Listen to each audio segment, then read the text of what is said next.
there, folks. My name is Spunks, and welcome back to another episode of Box Office Chat. This is a show where I take a look at the top 5 domestic box office results, see where each movie landed, and see how well each movie did. So let's get started. Number 5 is Wrath of Man, which made $2.1 million this weekend, bringing its domestic total to $22 million and its worldwide total to $67 million. So the movie finally crossed the $20 million milestone domestically, which is very good, and it's put it $3 million behind Nobody, and I think it might be able to get past it, but not by a huge margin. Maybe it'll pass it by 2 million, or maybe 5 million more. But still, if it gets a chance to pass Nobody, that'll be really good for this movie. As for doubling its initial budget, I'm not sure if it actually will be able to get there worldwide, considering it's been slowing down for sure, and stiff competition on the horizon. But still, Wrath of Man is doing fine for itself. Like I said, it crossed the $20 million milestone, which is impressive, and even more impressive, it crossed its initial budget of $50 million, which is also very good. Number 4 is Spiral from the Book of Saw, which made $2.2 million this weekend, bringing its domestic total to $19 million and its worldwide total to $27 million. So after 2 weeks of being the number 1 movie in America, the film has now dropped to 4th, and many of you might be surprised by this, but let's just say there was a certain other horror film that definitely steered this film's audience away from it. But the movie was able to cross its initial budget of $20 million, which is good, and this now puts it just $13 million away from the $40 million mark worldwide, which is the amount of money this movie needs to make in order to be considered a success. And I do think this movie will be able to do that, but maybe not while it's in the top 5, considering that we've got another big horror movie coming out later this week, but we'll talk about that later. But let's just say, I think that movie will put this film down lower in the charts, but I still think it has a chance of crossing 40 million, so there's that at least. Moving on to number 3, and what a big surprise it is Raya and the Last Dragon. It actually jumped from number 5 to number 3, which is very impressive, making $2.3 million this weekend, bringing its domestic total to $51 million and its worldwide total to $112 million. So after a slow start on its opening weekend, this movie, against all odds, was able to cross the $50 million milestone domestically, which I'm so happy for. I really enjoyed this movie, and the fact that not only it was able to stay in the top 5 for this long, but also cross $50 million and surpass the likes of Wonder Woman 1984 and the Tom and Jerry movie is just incredible. Though, to be fair, this probably just happened because there was little to no family movies out in theaters, so this movie had a little competition to face off. But still, I'm very happy that this movie was able to do this and have such strong legs and strong word of mouth that helped carry it out and stay in the top 5 for this long, and even just opened a number 3, jump back up to number 3 is just incredible. But, however, I must say that this will probably be one of, if not the last time, we will see this movie in the top 5, as, much like with Spiral, there is another family film hitting theaters this weekend that I definitely think may push this movie down the chart and steal the majority of its audience away from it. But again, we'll talk about that movie later. But still, this has been an incredible run at the domestic box office for this movie, and I'm very happy that this movie was able to do very well. So good on you, Raya and the Last Dragon. Speaking of Disney films, number 2 is Cruella, which made $21 million on its opening weekend domestically and is sitting at $42 million worldwide. So first off, this movie had a much better opening than Raya, of course, and Disney was able to reconsider their terms and allow the film to open in more theaters for a lower price, so that's good. And this now puts it as one of the top grossers of the year right now.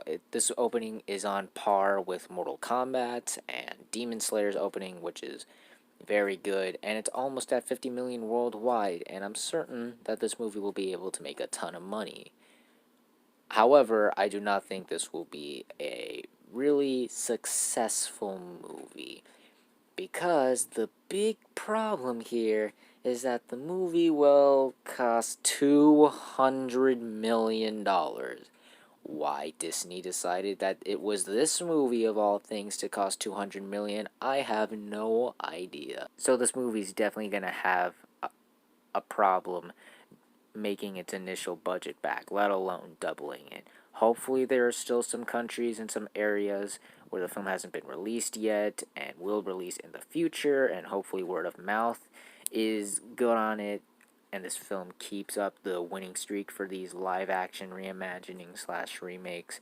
But for right now, it's looking like this movie is going to need a lot of help to make that $200 million back, which is unfortunate because this is one of the few live action Disney remakes slash reimaginings that I really like. But it is what it is. All I can say now is I hope that whole Premiere Access thing on Disney Plus was a hit.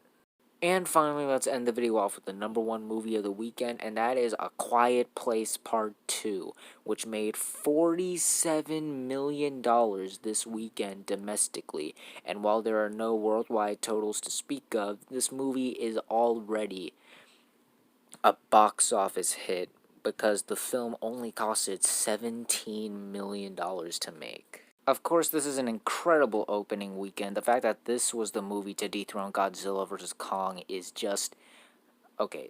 To be honest, it's hilarious, but still, I'm very happy that this movie was able to do so. Paramount really did a good job advertising this movie and letting people know, hey, this movie is finally coming out, and this really set the bar for the rest of the summer movie season, as this shows that people are ready to see these movies, and when they're out, they'll go and see them. Add on to the fact that the film is getting rave reviews, and I think that word of mouth is really going to help this movie. So much so that I think next weekend's drop off will, well, be a little steep. It won't be steep to the point where, like, oh, this is concerning. So, yeah, this is a very good start for this movie, and it's not to mention that it's already a hit. I think it's safe to say that this is, without a doubt, the first blockbuster of the year. So, we'll see how well this movie keeps on doing as the rest of the summer goes on, but for now, I am very pleased to see this movie making a ton of money. And those are the top 5 domestic box office results for this weekend. But we're not quite done yet, as we got another week ahead of us and new movies hitting theaters. And this week we got 2 big movies that I honestly can say are kind of wild cards that are coming out this week. The first movie is The Conjuring, The Devil Made Me Do It. So this movie has a lot working for it. It's the third film in the Conjuring trilogy, as well as another installment of this beloved franchise, and these movies do not really cost all that much, so they pretty much are all box office hits for sure. And the studio has been promoting the hell out of this movie, which is good.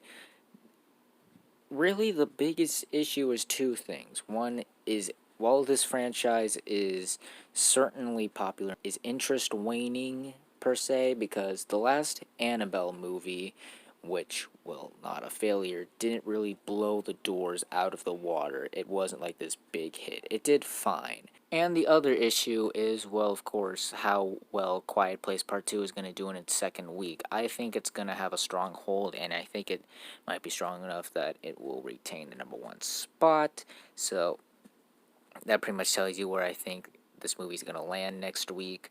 But even if so, I don't think this movie's going to bomb or fall below expectations. I think it'll still be able to have a great opening weekend because, like I said before, there's still interest in this franchise. Like I said, last Annabelle movie, while it didn't surprise or be this big hit, it still didn't flop or fail per se. And I think that fans of this franchise will still return to see their next installment. And the other film hitting theaters this week is Spirit Untamed, the latest animated film from DreamWorks Animation. This is another film that also has a lot working for it. It is the first kids movie hitting theaters in a long time. If you've been watching this show recently, you know how long Raya has been on this show. And it is based off of a very popular show on Netflix, so I'm sure fans of that show and even fans of the original film that show is spun off from will definitely go check this movie out. The main issue that is holding this film back for me is the marketing. Surprisingly, I have seen very little advertising for this movie to the point where I'm questioning if Universal really thinks this is gonna be a big hit.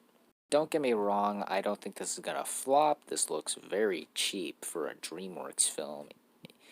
And considering it's a family film, I'm sure it's gonna have a wider appeal and a larger opening weekend than other films recently, and it'll have strong legs. But I'm not really sure if a large portion of the US population really knows that this movie is coming out. I don't think it's like those other films where I've seen like nothing, because I've had seen promos for it for sure. It's just that they haven't been advertising this as much as I think they should have. But we'll see how well Spirit Untamed does, as well as The Conjuring does, when they both hit theaters this week and on the next box office chat. And that's going to do it for this episode of Box Office Chat. What did you guys think of the results? Were you satisfied, unsatisfied? Comment down below and let me know. If you like this video, hit the like button. If you like this channel, hit that subscribe button. Follow me on all of the social media links right there. And until next time, guys, stay sharp.